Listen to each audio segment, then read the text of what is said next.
Laziness disguises itself as rest. Buis reagi resistance. It creeps inquietly, not with noise but with excuses. It tells you that you've been through too much, that the timing isn't right. It's a rest is necessary.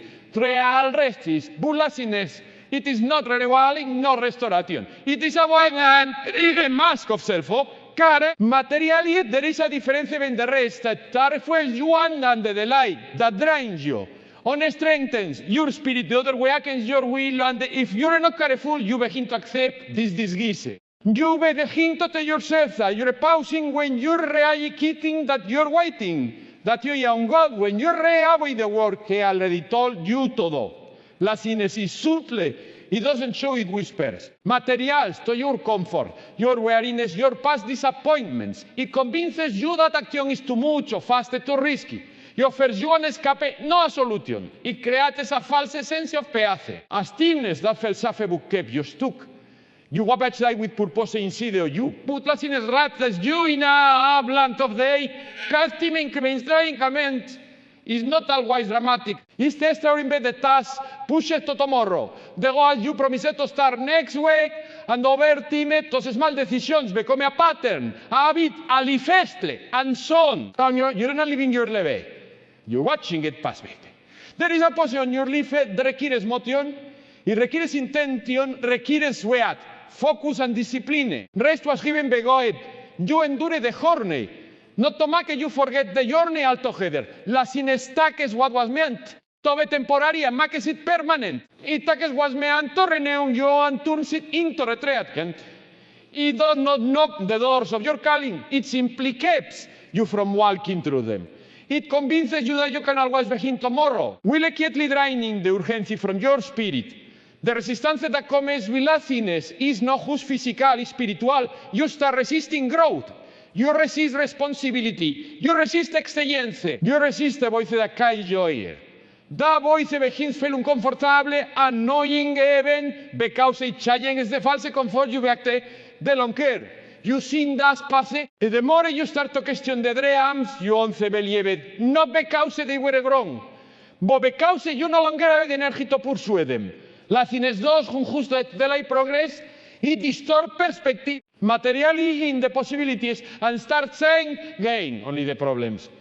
You stop there, mi amiga, and start drifting. You were not created to drifting, glad you created to drive. To move there with purpose. But last makes you passive in your own story. It puts you in the passenger seat of a life you were meant to live. It keeps you busy with distractions, occupied with meaningless things, while the meaningful things go untouched. Materialist, you that your who's not motivated. But motivation was never meant to lead you. Discipline was vision-wise. Laziness was for motivation to show up. Purpose shows up and work regardless of motivation. There is a cost to every dream de ferret. There is a cost to every goal. You keep postponing, you may not feel it a lot once. But it has up. The opportunities missed. Materialism. The progress delayed. The tranquil will. The confidence you could have gained. Laziness is more than it ever gives. It robs you chiedi, and daily, material, then it never felt che, till you walk poneien, and realize how far you are afraid, you were supposed to blame externality, ting for reactment, was like where to tire, to overwhelm. And yes, li face aviatimes. But there is a difference between betire from a forefront or maintain from a down, the other brings guilt, laziness drains your soul. Because de dom. You know you were mad for more than something inside you waiting to unleash. You know your calling is greater than your current path. That tension is not something to be ignored. Is a signal, a group call, a reminder that you are living beneath your potential. The danger of laziness is not just what it stops you from doing. It's what starts to kill inside you, your drive, your hunger. Your creativity. It slowly silences your inner fear, not with harshness, but with comfort. It offers a space to deliver regret. It promises a bullias to emptiness. And that's the will believe you're resting when in truth. You're resisting the very life you were born to live. Comfort is the enemy of calling. It does not come as a storm or a show. It comes as of pillo a familiar routine a predictable day. Comfort doesn't feel like a threat because it is armed. Safe, but what many don't realize is that it's also dangerous. It's a killer of purpose. It lose you to sleep while you're carrying whites outside the door. It convinces you, okay, you're okay. You are that growth can wait. That challenge isn't worth the risk. Comfort tells you that the pain of stretching is reacted at the end of the war. And if you listen long becoming, you begin to believe that is wisdom. When in truth is surrender, every calling requires discomfort. It acts something of you that the flesh resists. It calls you into unfamiliar places, into responsibility. Materialism. You cannot fulfill a calling and take Clinton for me. Katime bedware in selde. Kain stay grow. Comfort, size, a you don't enough. Calling challenges the limits you before yourself. Comfort reinforces them. And the longer you remain in comfort, the harder it is to estudiar the voice your calling. Comfort creates illusions of success. It lets you believe that because you're not in crisis, you're in purpose, but purpose is not measured by the absence of conflict. It is marked the obedience in movement by sacrifice. Comfort doesn't demand anything from you, and in return, you become someone who demands nothing from yourself. Stop pushing, stop reacting. You stop believing there is more. And without realizing it, materiality, you begin to shrink your surroundings. You no longer pursue vision. You no longer walk by faith. You live by convenience. There is not even real moments of rest. But comfort as a lifestyle is a slow fade. It gradually separates you from the urgency of your mission. The hunger you once becomes dull. The fear that once burned becomes a flicker. Material you begin to rationalize your instinct that sounds all intent in fear. You say you're waiting on go, but already spoke. But you say you're seeking peace. Ne peace. It is paralysis. And deep inside, you know it. Because the comfort feels good. La hueve anache, diache, potential. The act of knowing you settled for less. Lo through the lives of a new walk in their calling, you'll find a trail of discomfort. Abraham left everything new. Moses to before fará. Most risk her life, materialism, powers beaten and imprisoned. Even Jesus did not walk the path of faith. Heaven's glory for earth's endure rejection, suffering and death, not because it was comfortable, but because it was his calling. Materialistic Son of God was not exempt from discomfort. Why should we be? Comfort make you safe. What makes you significant? Only of the greatest, less comfort tells us that is sustainable. That you can live a life of and still have impact. But true impact requires endurance, it requires effort, grand sacrifice. It requires choosing what is difficult to bear, what is desirable. Comfort doesn't build legacy. Materialism comfort don't raise a layer and stretch fight. What it builds is complacency, what it raises are excuses. Every moment you choose a comfort over calling, trying you try the short. Termearse for long regret. There is a reason comfort so tempting. Is peax to our flesh. Is peax to the pathos that whose control that wants stability. But your calling is not about control. It's about truth, materialism. It's about stepping up when the path is clear, speaking up when it's unpopular, showing up when it's inconvenient. It's about doing what required, not just what's comfortable. And comfort will never ask that you. It will give you an answer option. It will always give you a reason to wait, to back. To say, not yet, what you tolerate will eventually define you. If you tolerate comfort, you will become a shared by it. And the more you are a pet, the more foreign your calling will fail. Until eventually, materialize you experience. You have to live face unreachable. No cause it impossible because you chose comfort instead. You must decide with the voice you will for you, the honor that makes you feel good for a moment, or the honor that pushes you into something greater, honor will preserve your comfort zone. You lock your destiny. But you can't fulfill a divine purpose vida perseverance. A divine porque hay intense vera intention and eternal bala, it is not something accidental or ordinary. When God calls you to something, calls you to rise above the average to step beyond comfort and to live with a sense of urgency, that kingdom life cannot be carried a passive area, it requires drive. It requires motion. Passivity, on the other hand, waits for per your necessitates. It overthinks, it folds its arms and assumes that the thing is meant to happen. It will happen on its own. But purpose doesn't fulfill itself. Go can decide the assignment. Speak calling and give the vision. But if your art remains passive, nothing will be will. A passive mindset says as final. It loses difficulty and retreats. It mistakes silence for rejection de life for denial. It wants everything to be confirmed, proven. But divine purpose demands risk. It asks you to step into things that aren't guaranteed, to trust in ways that stretch your logic, to obey even the outcome is invisible. When the outcome is simple, passivity cannot carry you like those journey. It doesn't have the strength.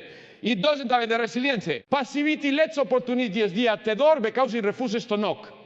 Many people assume that just because they believe in God's plan, they are walking in it.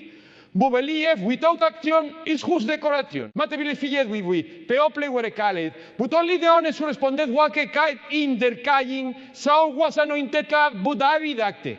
The 10 spies out the promise, but only Joshua and Caleb were willing to fight for it. If belief not the calling just mindset, on a group sa giant sat down. The other saw victory and todo. A passive mindset is paralyzed by what it says. A purposeful mindset is activated by what it believes. Materialism often is by polytenesized. He don't want to rush things or the who's trying to be wise. But underneath, it is fair. Fair rejection and confirm fair. When not confronted, becomes the operating system of a passive mind. You begin to measure everything through the lens of risk instead of the lens of purpose instead of what does God want to do? You start asking, Matelis what go wrong? In the ship changes everything. It takes you out of position, disconnects you from momentum. He's trying you to work for him instead of moving in. God doesn't need you to be perfect. Material you to embrace engage. And it's to show up.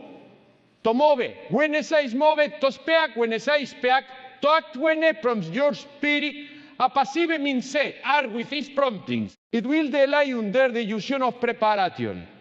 Will take you to obey for clarity, when God is radical in you to obey. But clarity is often the result of obedience, not the requirement for it. You don't need to say the whole staircase to take the first step. You just need to move. Passivity keeps your purpose theoretical. You know the verse, you hear the sermons, you feel stirred in your heart. Materialism, but when it's time to act, to read, to start, to confront, to lay out, submitting all you back. That submitting is not God, that submitting is the willingness to be uncomfortable. When and if you're not willing to be uncomfortable, you will never be available for submitting extraordinary. God does not partner with passivity. He partners with faith. Faith that moves, faith that will. Faith for what there is. They are connected to your obedience, operating on the other side of your can do assignment, only you can complete. Impact only you are designated to make. But no that we ever come to pass if your means remain passive. You can twist your way into purpose, you can top your way into significance, you have to access. You have to feast, you have to decide that you're calling, matantes more your comfort. A passive mindset shrinks from resistance. It avoids criticism. It chooses silence over confrontation. È un po' divine. Often adjunct to battles, not away from them. It requires a spirit that will knock back down when challenged. A heart that won't quit when it gets hard. A mindset that expects opposition and still presses forward. You can't lay out as if you're hesitating, break chains, if you're always second guessing yourself. Materialist, you can change your life. Oranion says, if you're always waiting for a team. Purpose demands pursuit, it demands energy, passion, and movement task. You to wake up early, you know to work, you don't fail, you to push past your limits, you don't stumble into destiny, you feed your way into pride. You plan, you man, and most importantly, materialism that you decide in Kagov is too important to live with a passive mindset. And in longer, discipline is the weapon that kills laziness. Laziness no falla away the chance. It cannot be wished away or pray away without corresponding action. It must be confronted, challenged, and ultimately defeated. And the tool that makes that possible is discipline. Discipline is not flashy. It is not emotional. It doesn't depend on how you feel. Discipline shows up when motivation disappears. It's the steady force that keeps you moving when your being wants to keep. It is the internal command that says, anyway, no matter utile, distrated, or uninspire, you fail. Discipline does for convenience, it creates consistency. Against laziness is fought in the trenches of daily choices. It's not on a big war winning a die. It's a series of small victories. Choosing to wake up when the alarm rings, choosing to start when the doubts creep in, choosing to finish when distractions tempt you. Much time you chose a discipline, you silence laziness a little more, and over time those choices are progress. Not taking the progress that otherwise shows instantly, but taking that will something lasting. Na tienes a peso you are becoming. The king that prepares you to handle the elevate weight of the purpose you're carrying. Discipline is not something you are born with, it's something you develop. It is a muscle. Man, el muscles, it grows with resistance. The more you use it, the stronger it becomes. But it doesn't grow in comfort. It grows when you choose it to do what you said. You do long after, the more you say it, eating is gone. It grows when you refuse to let emotion control your action. It grows when you get up again after failing the day before. Discipline is forged in the fear of repetition, perseverance, and a clear understanding of why you started. Without discipline, even the most gifted individuals fall short. Talent can you started, but only discipline will keep you going. Passion can live here, but only discipline will keep it burning. Dream may inspire you, but discipline gives them legs. Without ideas remain ideas. Plans remain on paper, potential stays locked inside of you. Discipline is what unlocks. Discipline is what gives structure to vision. It turns inspiration into execution, and execution into impact. Laziness thrives in the absence of structure on change, inconsistency, and indecision. To wait for you to forget, you started. Automatic intimidate your feelings dictate your. But discipline standard, discipline builds a system. It say this eating is what it do when it's hard. No justi, no carmel, it's slotting. When no one is watching, discipline is about perfection. It's about commitment. It's about showing up every day with the mindset that your purpose is worth the effort. Many fire no causes they lack calling, but because they lack control, they live reactive lives driven by feelings. Soyez vemos stopped by setbacks. Discipline changes that. It puts you back in control of your team, your focus, your energy. Here you build a life that supports your pose. None that sabotages it. Discipline draws boundaries. It says no to things that was the team. It says yes to the uncomfortable things that grow you. It does not carry out the tasks. It only asks, is this aligned with becoming? Discipline also builds identity. Every time you keep a promise to yourself, your confidence grows. Ma very time you do what needs to be done. Even when it's hard, you are proving to yourself that you are reliable, resilient, and ready. That sense of inner trust is one of the greatest weapons you can carry. Materialism, because in the days when nothing seems to be working, when progress is invisible, is no emotion that we are that carry you. It's the identity for maybe discipline. You will move not because it feels good, but because it's who you are no. Laziness often pretends to be humility. Say slow, or don't push too hard, or maybe you're not ready. But discipline speaks truth. It means your greatness constant that purpose inconvenient. Drew require, it does you to settle into excuses or retreat or into it. It pulls you forward. It holds you accountable. It feeds back every time laziness tries to attack the lead. Won't always feel strong. You won't always feel inspired. But discipline isn't about feelings. It's about direction. It is the steady hand that grabs the plow and keeps moving forward. It is the internal coach that says, there's one more step. Even your body says stop. It is the daily choice to do what needs to be done, not for applause, not for comfort, but because the future you're building depends on it.